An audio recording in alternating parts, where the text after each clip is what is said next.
Hello, and thank you for watching this video. Today is January 26th, 2011, and um, I just concluded another video in case you didn't see it. I would ask that you watch it if you have a chance, if you have time, and comment on it. I realize the first video may sound a little tricky, like the way I speak. I may sound uncertain about what I'm going to say. It's just I'm a little nervous. It's been about 6 or 7 months since I made a video before that one, so I hope you don't think that perhaps I'm a little bit less knowledgeable than I appear to be. It's just, as I say, I'm a little nervous. But anyways, enough time on that. I would like to discuss something a little similar to the last video regarding politics in England, in Britain I should say, in the 2010 election. I'm considering titling this video The Irony of 2010 because it's hilarious to me that the way that campaign went, the way the parties were, the way they spoke about things, and then what happened afterwards. Basically what I said in the last video is the Conservative Party tried so hard to copy Tony Blair, with the exception perhaps of Iraq, that they changed their views on at least some traditional values issues, such as I believe it's called civil partnerships, and I believe they changed their opinion on same-sex adoption of children. Generally, views in the Conservative Party were, especially on adoption, in opposition. Of course, there's always been a diversity of opinion in that party on these issues, but generally, they've been viewed as being opposed to both. And yet, under Michael Howard in 2004, the majority of Conservative MPs that did vote, including William Hague, Michael Howard, David Cameron, especially those three, voted for the Civil Partnerships Bill, which is basically, if I understand correctly, civil unions. Basically a secular form of marriage. And this is strange that they continue to call themselves conservatives, because if you want to say that you're a fiscal conservative, and that's why you're in the Conservative Party, I would kindly ask that you please leave the Conservative Party and start a Libertarian Party. In the United States, libertarianism generally is people that are fiscally conservative, want smaller government, less regulations, and in that way they're conservative. But on values issues, they're quite similar to the Labour Party in England or the Liberal Democrats in England, generally to the left. And it seems to me that there's been quite a takeover of the Conservative Party since the Thatcher days by people like John Major and David Cameron and others who basically just talk about money issues. And of course that's relevant. They should always talk about money issues, and they should certainly be careful with money, taxpayer money, but that shouldn't be the only thing that's discussed. People wonder why, in some ways, the society's declining in England, why there's so many teenagers giving birth out of wedlock. Well, when all you talk about is things like money and things like that, when you're not talking about family values issues, when you're not talking about tradition and things of that sort, then what do you expect? It's said that when you vote for a politician, at least in this country, it's said that when you vote for a politician that you're speaking, it's your voice. They're supposed to be your voice in America in Congress, in Britain in Parliament. They're your voice in Parliament. They're supposed to be speaking on your behalf, working on your behalf. Not everybody in each of these areas where MPs are elected only care about secular issues. And I'd like to know why why is it that in many cases the government and the BBC always like to accommodate all the minorities while trying to wash away all the traditions, all the values that have been in Britain for centuries. And I'm not talking about negative traditions. I don't mean discord. I don't mean prejudice. I don't mean anything like that. I mean There's nothing bad about going to church, raising a family to believe that you don't have sex before marriage. A lot of people would say, well, you're an old fogey, you're a prudish. Well, I'm sorry, but call me whatever you want. I'm not going to apologize for the fact that statistics have shown that since society has become tolerant and okay with premarital sex, there's been a lot more children being born that don't know their father growing up. I would never urge an abortion, never. I'm not calling for that. If a woman is pregnant and they're not married, they should definitely give birth to the child. If they don't want to raise it, they should give it up for adoption and another family can raise it, or they can see if somebody else in their family would like to raise it. There are many families that have wives that when they try to get them impregnated, their wife's not able to become pregnant, and they would love to have a child to raise. So I'm not saying abortion, never. All I'm saying is encourage that they wait until marriage. Not just so that they can know who both their parents are and know them well. That's a key thing, of course, but also it'll cut down on sexually transmitted diseases. It'll cut down on mistakes that will be regretted later. There's just so much that if you wait, you don't have to worry as much. The next thing I would like to say is, why is it that parties like the Scottish National Party and Plaid Cymru are acceptable to many in Scotland and Wales, and yet in England few will vote for the English Democrats? They seem similar to the Scottish Nationals and Plaid Cymru, except for that they have conservative values. In many cases, the same values the Conservative Party used to talk about maybe in the 70s and the 80s, 60s, before the culture shifted so much.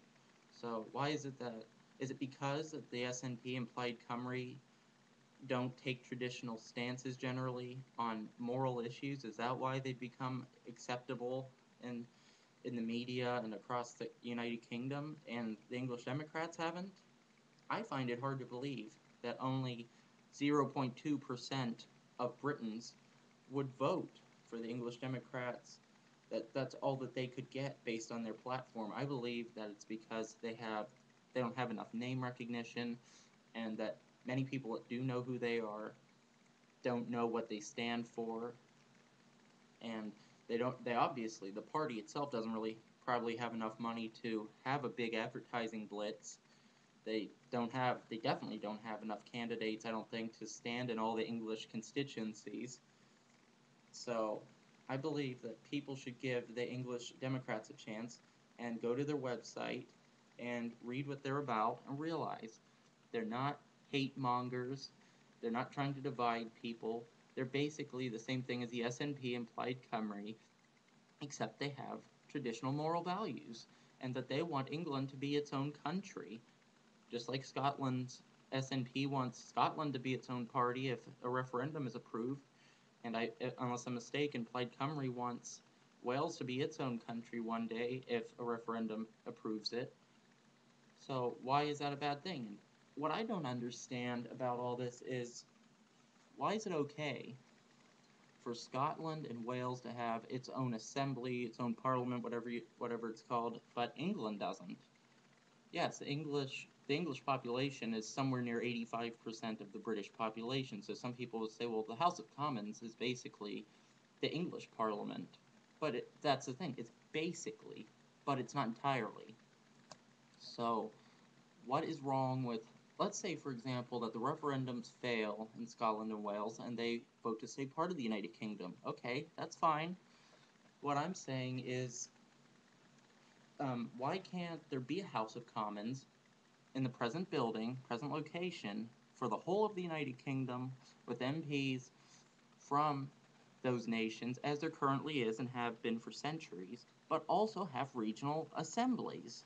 In the United States, we have a Congress, a House and a Senate, of course, and in our 50 states, we have individual legislatures. Why can't the United Kingdom do that?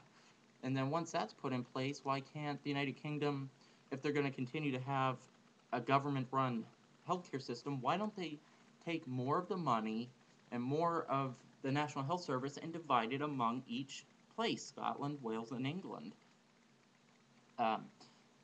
It would save money because the money would be staying closer to home, and that money could go to more doctors. It could go to repairing hospitals, building new ones, cut waiting lists as a result of all of this. For those watching that support Labor or Liberal Democrats, or even if you're conservative that supports retaining a government-run healthcare system, wouldn't this be the logical solution if that's what you want? To retain a government-run safety net for healthcare, so that way everybody that needs help can continue to get it and not have to worry about not having enough money to pay for it, but have it run more locally. I believe I heard that the conservatives want to do something along those lines. I'm not sure of the details, but I think I heard they want to do something like that. But my suggestion is treat these countries in a way like regions instead of countries. They will continue on the map to be Scotland, Wales, England, so forth, but each of the regions that there currently is inside of those places should be treated as either counties or states. And I know England traditionally has counties, but treat each region as if it has small states inside of it and continue to localize and divide that NHS money among them. So that way you're not just giving it to Scotland, you're giving it to each specific section of Scotland that has an MP. That way the money is not just in Scotland to be spent, but it's more specifically going to be spent in certain areas for certain reasons on different things. It's amazing how much money that could be saved right there because it doesn't have to be transferred to London and all these bureaucrats that waste it oftentimes.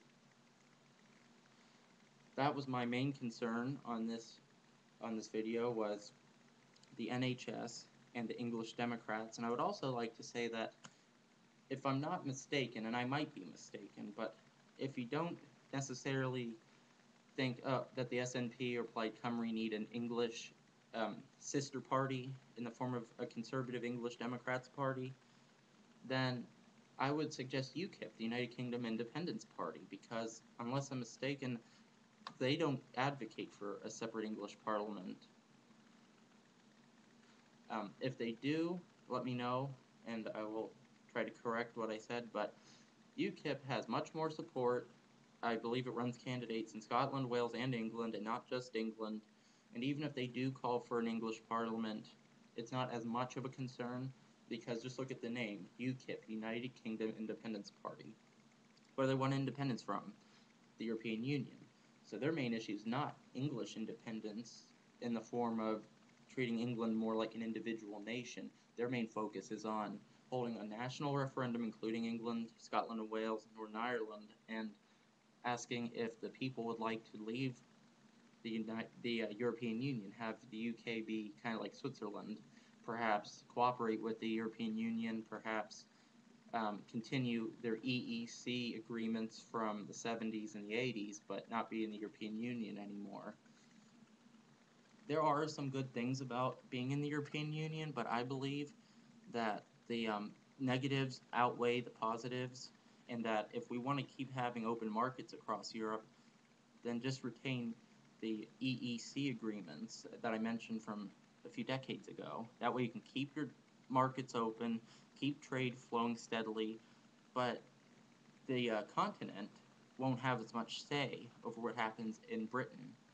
And so I would say that if you're a Eurosceptic and your main issue is having Britain in general make it more of its own decisions and have the continent stay out of its policy and so forth, and if you'd like the European Union to quit taking your money, then you could vote for UKIP. The English Democrats advocate much of the same thing regarding the European Union. I believe they're Eurosceptic as well. I'm just saying that if you're more interested in the UK getting out of the European Union, if that's more important to you than local English type issues, then that's another alternative, and they're not racist either. Neither party is racist. They're just small parties that are relatively new, that haven't been around for generations, and so they're just starting out. And I hope in the future that both parties will continue to do well. Thank you for watching.